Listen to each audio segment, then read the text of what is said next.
to those tuning in, are you guys cool with saying that we voted for? Yeah, that's fine. Okay. Oh yeah, I voted for Hillary Clinton. The two of us way around. I voted for Gary Johnson. I voted for Trump. I voted for Clinton.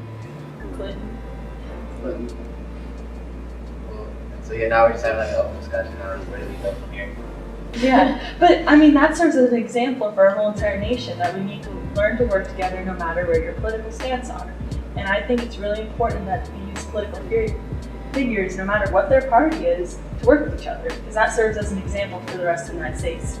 You know what I mean? Because if they aren't working together, you're going to identify with the party and you're going to be like, well, blaming on that other person. You know what I mean?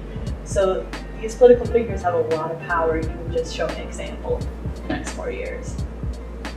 Right, and that's the thing too. When you give extreme wings a voice, then they feel powerful. When they go feel powerful, then they do stupid things. I mean, whether that is the extreme wing of Trump supporters that are going out and if they start being blatantly racist, stuff like that, or like the extreme wing of Black Lives Matter when people go and start killing the police. Extremism in any form of ideas. When you were talking about like the economy, I think that's an important point to like talk about, because so many people they're not voting for Trump because they like him. They're voting because of the economy. Because I was watching some video about people who are part of the union down south and they're in poverty, like they're unions, coal miners, and they voted for Obama the last 2 years, but they're unsatisfied. They still don't have food on their tables, and so they want change. And I completely understand that, And I think I recognize my privilege in the sense that I'm like financially okay, so then I focus more on the like ramifications of morals and social things. You know what I mean? I'm not really worried about the economy because I'm privileged and I recognize that, and I think that's what really shows in the polls as well. Yeah, and I mean that makes sense too. Like as far as my family goes, I'm down from North Canton, so about a half hour south of here. All my grandparents worked in the Hoover factory down there, and then they, one day, probably 10 years ago at this point, went and moved down to Mexico because of NAFTA, which was implemented by Bill Clinton.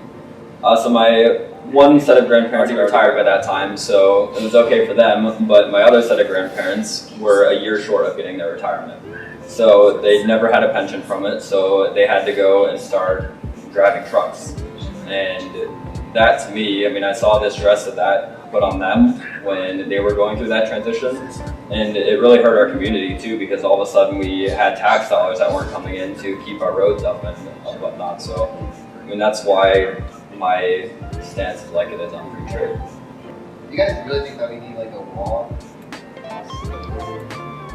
I don't know about need. I mean, it's not like it's gonna work anyway.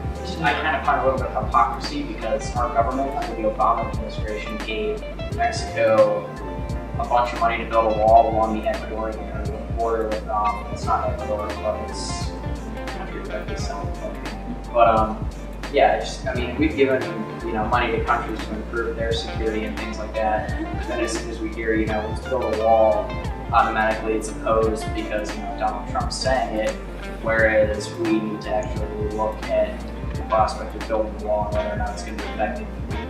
And I don't think it really will be. I don't beat Trump's policies like that. He's one of his big plans. And I actually thought some stuff really decent. But after post-election, I do feel it the most as a woman, not only for the reasons that Marissa has mentioned, but I have been a victim of sexual assault. And so for me, I feel let down that we still elected a person who, he didn't say it was okay, but he didn't really say sorry for it or say I don't know. I just feel like we still did not address that. And even now, I can't help but feel mad at my parents for when Bill Clinton did that. Why didn't they speak up more for it? Because if they had spoke up then, would it be a different situation now?